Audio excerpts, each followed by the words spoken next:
Em outubro de 1993, enquanto os americanos seguiam sua rotina, muitos se chocaram com os eventos dramáticos que ocorreram a milhares de quilômetros. No empobrecido país devastado pela Guerra da Somália, envolvendo suas próprias tropas em uma cidade que poucos deles já ouviram falar, lutaram nas ruas da capital somali.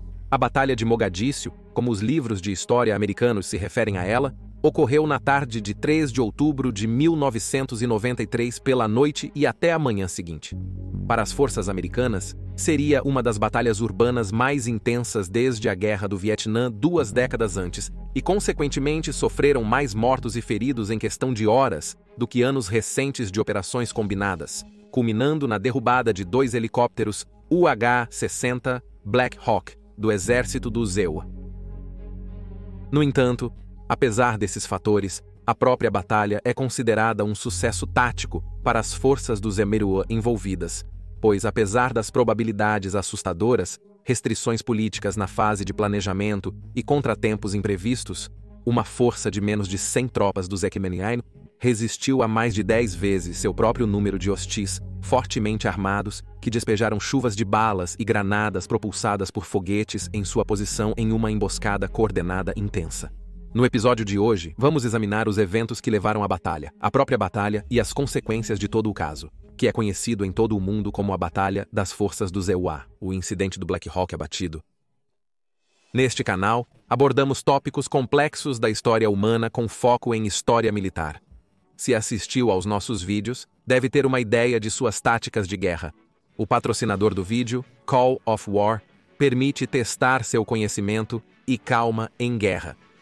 É um jogo gratuito de estratégia online PVP para múltiplos jogadores, disponível tanto para PC quanto para celular. Até 100 jogadores no mesmo mapa histórico, com jogos imersivos e em tempo real. Você opta por táticas para tentar ganhar, jogando estratégia de longo prazo, formando alianças com outros jogadores ou investindo em armamento secreto para aumentar seu exército e declarar guerra a todos. É um jogo de grande escala que pode ser jogado estrategicamente por semanas até a vitória. O jogo atualiza regularmente, oferecendo novo conteúdo.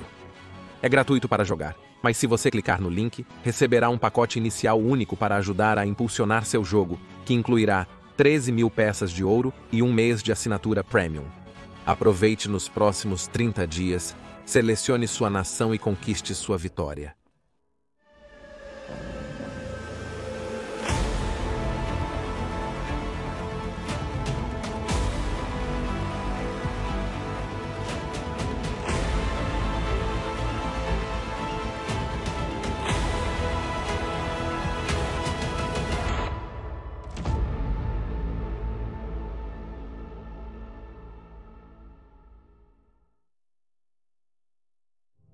Intervenção.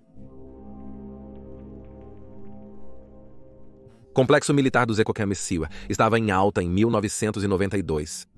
Não apenas havia emergido vitorioso da Guerra Fria, sem ter que envolver a União Soviética em um conflito nuclear armado, mas também liderou uma coalizão multinacional de nações em uma impressionante derrota do exército do Iraque de Saddam Hussein, então o quinto maior do mundo, após sua invasão não provocada ao Kuwait.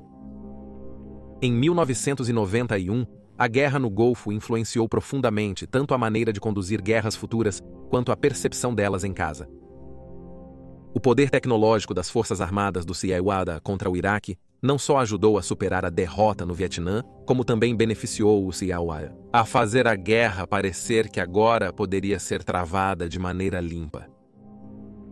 Imagens de bombas inteligentes mirando dutos de ventilação de prédios ofuscou as batalhas terrestres macabras de 3 dias que encerraram o conflito, levando à crença de que tal tecnologia poderia tornar obsoleta a noção de tropas em combate de proximidade. Claro, muitos líderes militares e analistas alertaram contra essa noção, declarando que a guerra nunca seria como um videogame. Porém, poucos fora do complexo militar prestaram atenção a este alerta, deixando os políticos americanos com a impressão de que não existia operação militar que os EBCMP-UARAC não pudessem executar de forma limpa e precisa. Poucos lugares ao redor do mundo naquela época demonstraram as realidades brutais e amargas da guerra do que a situação na Somália. Já assolado pela seca e fome, o país entrou em guerra civil em 1988. Facções derrubaram o governo socialista do presidente Major-General Mohamed Sayed Barra em 1991. As facções rebeldes então começaram a se voltar umas contra as outras, lutando por terras e suprimentos de alimentos, apenas agravando a já grave crise humanitária. De certa forma, os suprimentos de alimentos se tornaram uma arma, pois senhores da guerra, como o general Mohamed Farah Aidid, escolheram ativamente matar de fome os oponentes e suas famílias. No primeiro trimestre de 1992, 300 mil pessoas morreram de fome e a ONU declarou 5 milhões à beira da desnutrição. Mais 3 milhões de pessoas se tornaram refugiados, fugindo da violência. Tudo isso em um país cuja população era de apenas cerca de 10 milhões, ou quase o equivalente a Londres, em 2023.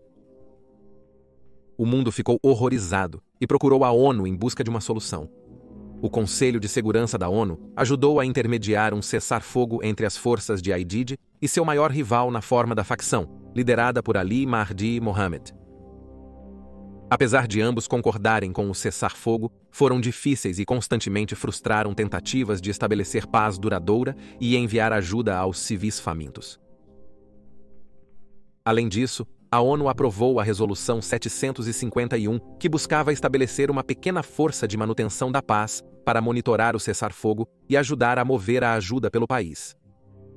Inicialmente composta por 50 soldados da paz, principalmente de países africanos ou muçulmanos como o Egito, quando ficou claro que o cessar-fogo existia principalmente no papel, a força foi aumentada. No entanto, durante o verão de 1992, estava cada vez mais claro que a situação ainda estava se deteriorando. Mohamed Farah, membro do Conselho de Segurança da ONU, era igualmente parte da segurança da ONU. Força para Aidid e Ali Mahdi Mohammed estava lutando para manter o poder, suas próprias facções se dividindo em menores. Muitas dessas facções começaram a atacar ativamente a força de paz, que muitas vezes estava mal equipada para lidar com um combate tão intenso. Sentindo fraqueza, em novembro de 1992, Mohamed Farah Aidid começou a desafiar formalmente o Conselho de Segurança e exigiu abertamente a retirada da força de paz, além de declarar intenção hostil contra a força de paz, outra implantação da ONU. A pressão agora estava aumentando para o governo dos Estados Unidos intervir, mas o governo de George Bush já estava se envolvendo na situação deteriorante nos Balcãs e, em particular, na Bósnia. Ambas as situações tinham nuances da Guerra do Vietnã, então havia desinteresse por uma grande intervenção em qualquer uma delas. No entanto, os Equeimemila não podiam se manter inertes, já que o Conselho de Segurança da ONU estava sob desafio ativo, e os mantenedores da paz estavam sendo atacados. Operação Restaurar Esperança.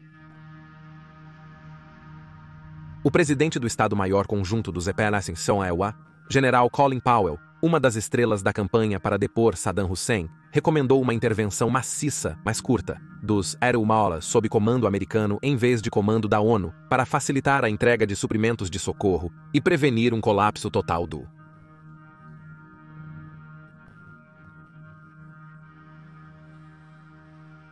Powell acreditava que isso permitiria aos Estados Unidos manter a iniciativa, minimizando o risco para as forças americanas, e oferecer à ONU o espaço necessário para montar uma força de paz maior e mais capaz que assumiria o mais rápido possível, evitando assim que os ETIME fossem arrastados para uma campanha longa. Para o presidente Bush, essa parecia ser a opção de baixo risco, ao mesmo tempo em que ajudava a manter o poder e a influência do Conselho de Segurança da ONU, além de aumentar o prestígio militar dos EZIUAL. Isso também responderia aos críticos sobre a situação somali que ganhou manchetes, justamente na véspera de um ano eleitoral no Zequiumu. A ONU iniciou os preparativos no início de dezembro de 1992, elaborando a Resolução do Conselho de Segurança 794, que legitimou a missão no dia 3 desse mês. Apelidada de Operação Restaurar Esperança, a intervenção começou no dia 8 de dezembro e foi liderada pela primeira Força Expedicionária dos Fuzileiros Navais do Zepofsu, embora fosse uma campanha de vários serviços, operando sob a direção de uma força-tarefa unificada, ou UNITAF, como o comando-geral dado ao tenente dos fuzileiros navais, General Robert B. Johnson. No início do dia 9 de dezembro, forças especiais chegaram na Somália, seguidas pela força principal de 1.300 fuzileiros navais, transportados por via aérea para a praia e o aeroporto de Mogadíscio. Em vez de rajadas de tiros de senhores da guerra hostis, eles foram recebidos pelos flashes da mídia mundial, que havia descido ao aeroporto para relatar o evento. Em geral, as forças americanas foram recebidas com gritos de júbilo da população local. Muitos dos senhores da guerra sabiam que não podiam esperar enfrentar o impressionante poder de fogo de uma força expedicionária militar dos Estados Unidos, e por isso se dispersaram pelo campo ou concordaram em cooperar, alguns chegando a se render suas armas pesadas. Portanto, a UNITAF atingiu o objetivo de trazer rapidamente estabilidade, salvando a missão da ONU de colapsar e garantindo comboios de ajuda à população faminta. A missão dos Impéis Meela contou com o auxílio das tropas de 23 países aliados, incluindo Austrália, Canadá, França e Japão, França, Marrocos e Paquistão, e no auge da Operação Restore Hope, envolveu 38 mil tropas, e eles trabalharam para apoiar o pessoal de cerca de 49 agências internacionais de ajuda. De volta aos Estados Unidos, havia um sentimento de missão cumprida e agora a corrida era para transferir a missão em andamento de volta para a ONU e retirar a UNITAF. O medo era sempre que, em um ambiente tão complexo, ocorresse um incidente acidental que de alguma forma forçasse os Estados Unidos a expandir sua missão e os envolvesse em possivelmente anos de guerra sangrenta. A Guerra do Golfo pode ter ajudado a apagar a mancha do Vietnã, mas seu legado ainda estava firmemente enraizado na mente de todos em casa. Houve vários confrontos em pequena escala com bandidos ou facções incorruptíveis, bem como alguns erros trágicos.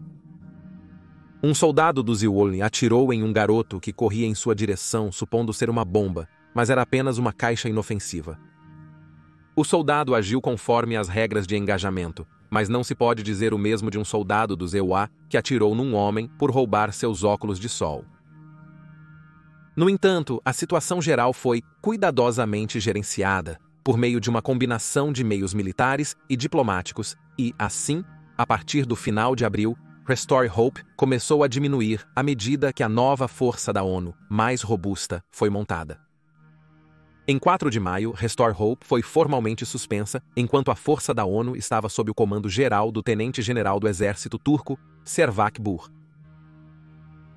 Seu vice era o major-general do exército dos Iowa, Thomas M. Montgomery, possibilitando a influência dos MIUA na missão atual. O homem mais procurado na Somália. A transição foi tudo menos ordenada, e a nova força da ONU ainda estava chegando nos dias após o fim de Restore Hope. Além disso, as tropas dos Essex-Messoa e aliados possuíam o respeito relutante dos senhores da guerra. As tropas da ONU eram vistas como mais fracas ou não tão comprometidas com sua missão. Assim, a hostilidade direcionada à nova onda de tropas estrangeiras cresceu exponencialmente nas semanas e meses seguintes. Isso apesar dos Aherunewa deixarem para trás uma força de reação rápida terrestre de 1.100 homens destacada da 10ª Divisão de Montanha e uma cadeia de apoio logístico substancial. A violência contra os pacificadores culminou em 5 de junho de 1993, quando a Aliança Nacional Somali, liderada por Mohammad Farah Aidid, emboscou uma força de paz paquistanesa. 24 soldados da ONU do Paquistão morreram e outros 44 se feriram. No dia seguinte, o Conselho de Segurança da ONU aprovou a Resolução 837 autorizando ações mais agressivas contra Aidid e seus seguidores. As tropas da ONU começaram a realizar contramedidas. Patrulhas militares da ONU em blindados desafiaram Mogadíscio, enquanto os Zimbabwe enviaram aviões Lockheed AC-130 para suporte de fogo pesado. Se Aidid tentar outra emboscada assim. Além de seu papel de fogo direto, os AC-130 também realizaram inúmeras missões de guerra psicológica e conduziram incursões contra a rede de Aidid, mirando seus depósitos de armas e sua estação de rádio propagandista. Aidid virou o mais procurado na Somália com recompensa de $25 mil, valor significativo para o somali médio.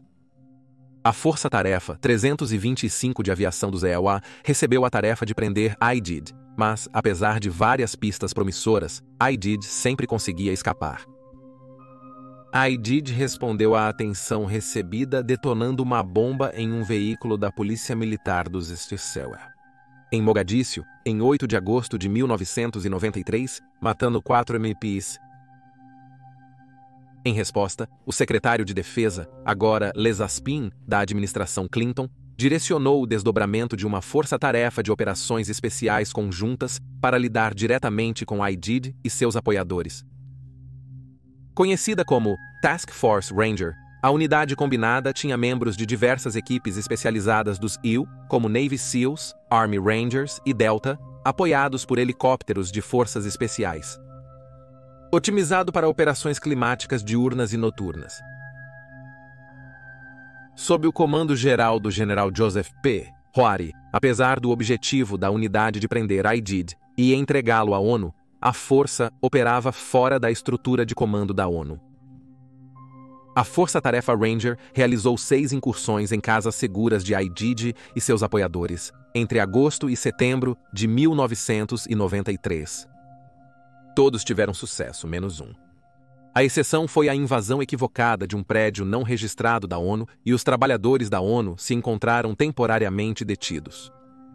No entanto, enquanto Aidid permaneceu um inimigo elusivo, a Força-Tarefa Ranger marcou um grande golpe quando, em 21 de setembro, realizaram uma operação para capturar um de seus principais tenentes na figura de Osman Ato. A operação de captura ocorreu perto do Hospital Digfer, em Mogadíscio, e transcorreu de maneira bastante tranquila. Entretanto, prenunciando o futuro, os helicópteros sofreram intensos ataques de granadas RPGs, armas comumente usadas contra blindados e posições seguras, e que são devastadoras para aeronaves de pele fina. A Força-Tarefa Ranger prejudicou seriamente a capacidade de Aidid de agir enquanto ele estava livre, fazendo com que, como um animal encurralado, reagisse contra as tropas dos Ponsiwa e da ONU. Seus homens seguiram montando emboscadas e plantando bombas. Nas primeiras horas de 25 de setembro, 4 dias depois da captura de Ato, um Black Hawk dos Lesamathilwa, chamado Courage 53, fez um voo de reconhecimento sobre a cidade e foi alvejado por militantes com RPGs. Uma granada atingiu a aeronave, incendiando o combustível a bordo e matando 3 soldados a bordo. O piloto-chefe de garantia oficial Dale Schrader e o copiloto Perry Aleman lutaram para manter o helicóptero danificado no ar tempo suficiente para alcançar as linhas amigáveis, mas foi em vão, e a aeronave acabou se chocando contra um prédio próximo antes de bater na rua.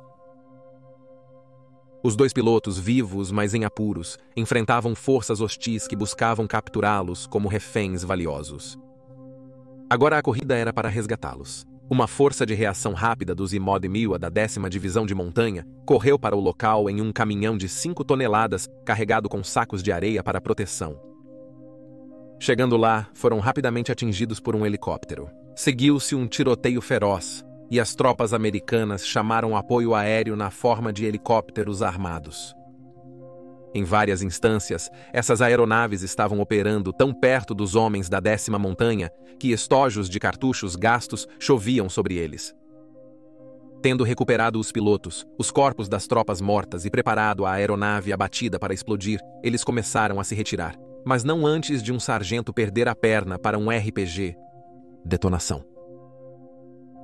Os 3 que morreram foram o soldado de primeira classe Matthew K. Anderson, 21, de Lucas, Iowa, sargento Eugene Williams, 26, de Chicago, e sargento Ferdinand C. Richardson, 27, de Summerhead, CA. Black Hawk abaixo. A chegada de outubro trouxe consigo informações sobre o paradeiro de mais 2 dos principais comandantes de IDOT. Um reduto no chamado Distrito da Favela do Mar Negro de Bacara Market, perto do Hotel Olímpico. Todos no planejamento da operação de captura sabiam que seria provavelmente a incursão mais difícil até então. Para isso, 160 soldados foram alocados para a operação, e eles iriam andar em Mogadíscio em uma frota de 19 helicópteros e 12 veículos terrestres, embora um pedido por veículos blindados tenha sido negado. As aeronaves deveriam transportar a principal força de assalto para invadir o complexo, bem como uma força de bloqueio que garantiria o perímetro para impedir que unidades hostis convergissem para o local. A unidade terrestre agiria rapidamente, embarcaria os prisioneiros nos caminhões e partiria antes das equipes de assalto e bloqueio regressarem às aeronaves. Às 15h30 do dia 3 de outubro, a operação começou, e a frota de Sikorsky MH-60 Black Hawks, apoiada pelos menores MH-6 Little Birds em formato de ovo, logo decolou de sua base no aeroporto com as equipes de assalto e bloqueio. Rapidamente, as aeronaves chegaram ao local. A força de bloqueio estabeleceu o perímetro e a equipe de assalto invadiu o reduto. Durante a inserção, o soldado de primeira classe Todd Blackburn, do Ranger, perdeu a corda pela qual estava descendo de seu Black Hawk em suspensão e caiu 70 pés até a rua abaixo, virando a primeira baixa americana do dia. Quase imediatamente, ambas as equipes sofreram um intenso fogo pesado, assim como suas aeronaves de apoio, orbitando acima. Rapidamente garantiram 24 detidos. Os caminhões agora lutavam para chegar ao local, que estava cada vez mais inundado de hostis armados, incluindo mulheres e crianças, todos atirando na força do EWA. Um caminhão foi incapacitado por um RPG e deixado no local, porém as 16 ALs estavam no local, detidos sendo carregados, e outros 3 veículos ordenados para levar o soldado ferido Blackburn a um local seguro. Durante sua evacuação, o sargento Dominic Pillar foi baleado e morto, tornando-se a primeira baixa americana do dia.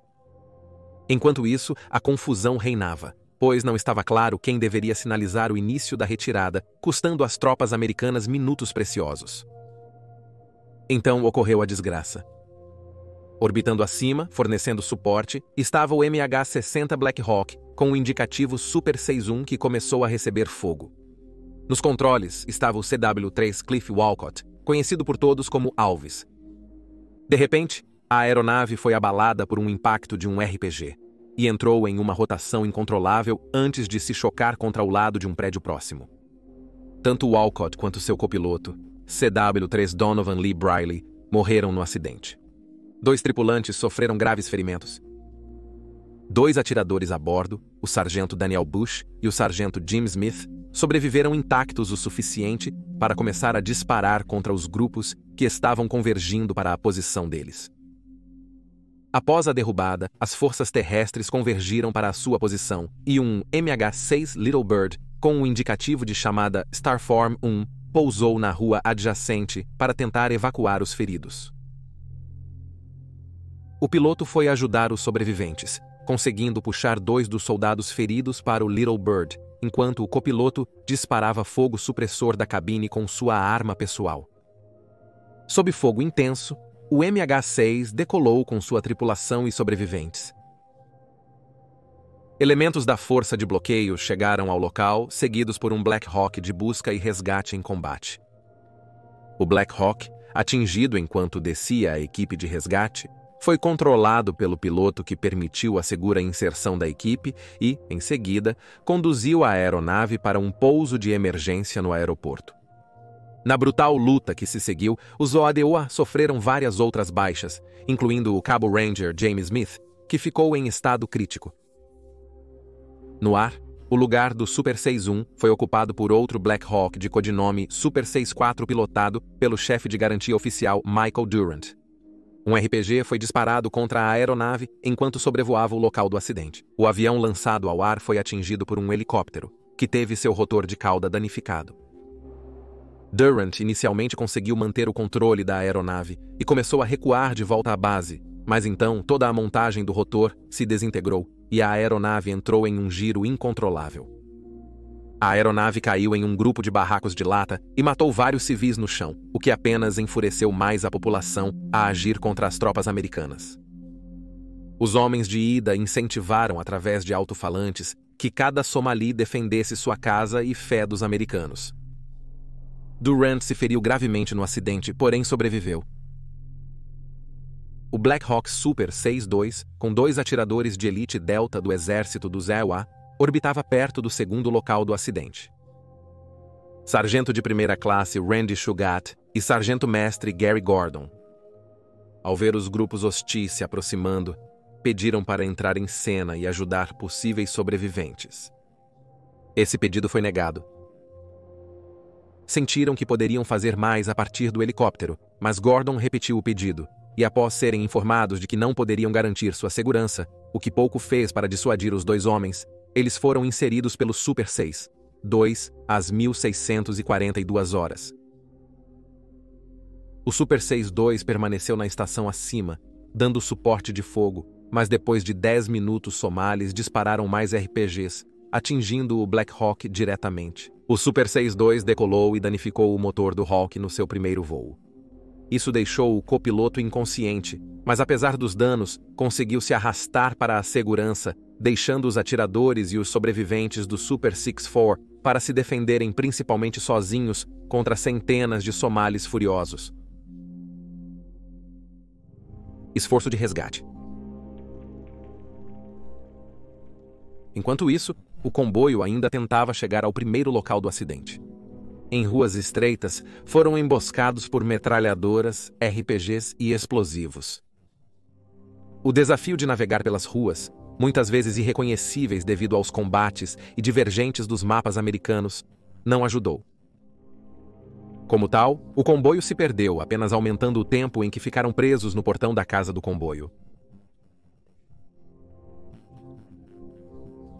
Ele sofreu inúmeras baixas e danos aos seus veículos e sentia-se que, mesmo que pudessem encontrar o local do acidente, apenas estariam aumentando o crescente problema de evacuação do local, em vez de ajudar.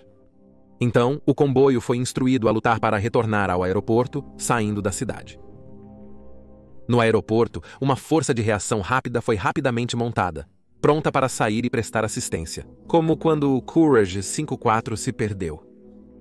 No entanto, Aidid também havia aprendido com o incidente anterior e tinha seus próprios planos de contingência em prática para eles.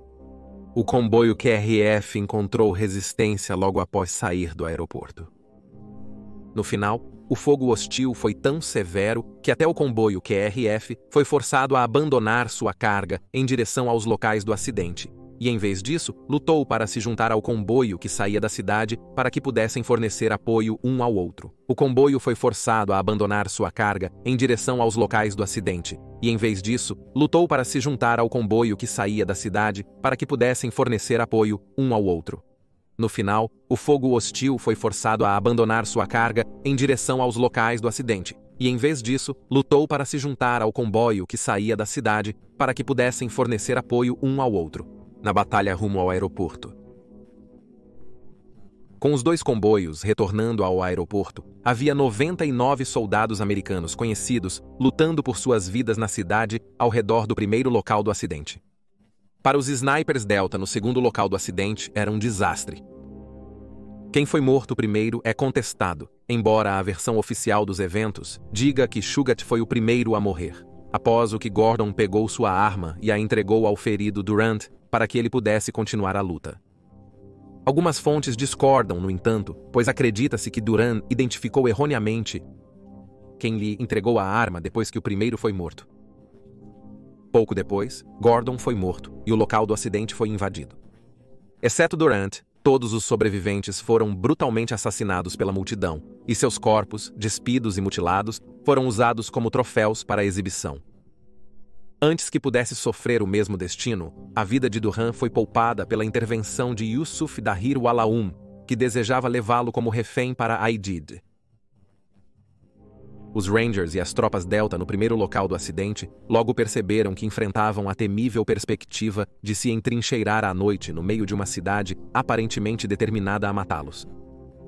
Sem esperar uma operação tão grande, eles não tinham equipamentos essenciais para uma luta noturna eficiente, como óculos de visão noturna e suprimentos em geral, que estavam muito baixos. Às 1908 horas, o ar rugiu com o som de um Black Hawk chegando. Sinal de chamada Super 66, enquanto sua tripulação fazia um esforço audacioso para deixar água fresca e munição, e para evacuar o Cabo Smith, mas a aeronave sofreu um fogo tão pesado que quase foi perdida. Infelizmente, não conseguiram evacuar o cabo ferido, que morreu dos ferimentos às 2027 horas. No aeroporto, iniciou-se um esforço para formar um novo comboio visando alcançar o local do primeiro acidente. O restante da Força-Tarefa Ranger se organizou no novo porto da cidade, com tanques e veículos blindados da ONU da Malásia e Paquistão. A formação não passou despercebida pelos homens de Aidid, já que a cidade estava agitada. Às 23h23 UBA, o novo comboio sob forte fogo avançou para a cidade fornecendo suporte. O novo comboio avançou para a cidade sob fogo intenso, com apoio de vários helicópteros AH-6, versões de ataque do Little Bird, que juntamente com os Bao-A-1 Huey-Cobras, metralharam as posições somalis. O comboio Rescoi, de quase 2 quilômetros, serpenteava pela cidade. Uma vantagem que enfrentaram foi que, com a queda da noite, muitos daqueles na cidade que atenderam ao chamado às armas de Aidid se desengajaram e foram para casa. Porém, ainda deixou seus militantes mais radicais para trás. Muitos desses homens foram mortos pelos milicianos de Aidid, respeitados pelas tropas americanas e da ONU pela sua vasta experiência em combate. Além dos helicópteros armados estadunidenses, os tanques M-48 do exército paquistanês foram eficazes, removendo bloqueios de estrada e disparando em janelas contra milicianos escondidos. Por volta das 02:00 do dia 4 de outubro, quando o comboio chegou ao local do acidente, muitos haviam sido destruídos, e o restante, morto ou ferido pelos homens de Aidid. Apesar dos veículos danificados, o alívio chegou para as tropas americanas sitiadas. No esforço de evacuação, deveriam ser recuperados todos os corpos das tropas mortas. Mas isso apresentou um problema quando se tratou do corpo de Wolcott, o piloto do Super 61. Não seria até às 05:30 que o comboio estava pronto para prosseguir. Contudo, novamente ocorreu um problema. O esforço de resgate foi montado às pressas, pois os comandantes da ONU não foram informados da incursão antecipadamente. O medo era que esse conhecimento chegasse aos informantes de Aidid. Logo, o comboio, apesar de grande, não comportava todos. Assim, quando o local do acidente foi abandonado, diversas tropas tiveram que recuar a pé, usando os veículos como proteção. No entanto, no caos dos eventos, eles logo se viram sendo deixados para trás, forçando-os a correr para um ponto de encontro na interseção da Rua Hall of Wadig e Rua Nacional. O comboio não chegou ao destino devido à guerra civil local, o que influenciou a lei militar dos Ebi-Ewa, como a milha de Mogadíscio. Às 06:30 a batalha terminou, com as tropas americanas sendo evacuadas para o estádio próximo, mantido pelo contingente paquistanês das forças da ONU. As consequências da batalha foram tanto dramáticas quanto imediatas. Os americanos foram informados sobre reuniões entre a frota britânica cativa e militares britânicos no oeste dos Ewa em 1013 e 1818, conforme revelado aos operativos britânicos no Malawi. Os americanos despertaram com a impactante notícia de que 18 soldados morreram em Mogadíscio numa única noite, com 19 sucumbindo aos ferimentos 2 dias depois. Outros 73 sofreram ferimentos variados, de leves a transformadores. Representou o combate mais letal para as tropas do Ziwalisnao desde a Guerra do Vietnã, minando a ideia crescente de que futuros conflitos poderiam ser travados como um jogo de vídeo. Além disso, havia notícias de Durant ainda refém em algum lugar de Mogadíscio. Helicópteros do Sequoia-Museo sobrevoaram a cidade, com alto-falantes proclamando que não o deixariam para trás para lhe dar esperança, e tocaram música do AC/DC, sua banda favorita. Aidid manteve durante por 11 dias antes dele e de um soldado nigeriano, também capturado pelos homens de Aidid, serem libertados através da Cruz Vermelha. Ele retornou ao serviço e continuou voando até 2001, quando se aposentou e entrou na política do Zepa-Missile.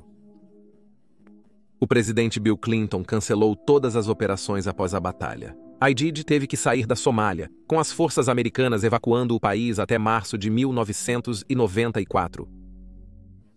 Em 15 de dezembro de 1993, o secretário de Defesa dos USA, Les Aspin, renunciou, assumindo boa parte da culpa pela não implantação de veículos de combate blindados na operação. Em 4 de fevereiro de 1994, o Conselho de Segurança da ONU aprovou mais uma resolução sobre a Somália. A Resolução 897 definiu o processo para finalizar a missão da ONU na Somália até março de 1995, resultando na retirada total das tropas da ONU. A pedido da ONU, em 16 de dezembro de 1994, os UEWA iniciaram a Operação United Shield. Em 7 de fevereiro de 1995, uma frota multinacional liderada pelos UEWA chegou para auxiliar na retirada das forças da ONU, concluída em 17 de março. Após a retirada, Mohamed Farah Aidid se declarou presidente da Somália em 15 de junho de 1995. Ele foi assassinado quase 14 meses depois, deixando para trás uma nação ainda assolada pela guerra e pela pobreza. Muitos soldados americanos foram homenageados, porém as maiores honrarias foram para Gary Gordon e Randall Shugat, atiradores de Elite Delta que insistiram em ir ao local do acidente do Super 64. Eles retornaram à Somália em 15 de junho de 1995. Gordon recebeu póstumamente a Medalha de Honra do presidente Bill Clinton. Além disso, eles são agora lembrados por seus nomes adornando 2 navios da Marinha dos Samariwa, o USNS Gordon e o USNS Shugat. A batalha foi uma lição importante para o exército dos UEWA sobre os perigos representados por insurgentes comparativamente menos armados, mas tenazes e criativos, bem como os desafios do combate urbano.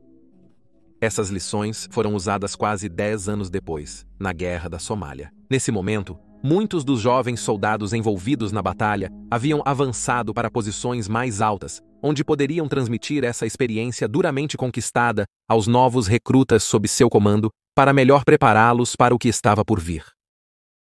Obrigado por assistir. Confira o patrocinador deste documentário, Corey of War, no link na descrição ou nos comentários. Obrigado, e nos vemos no próximo vídeo.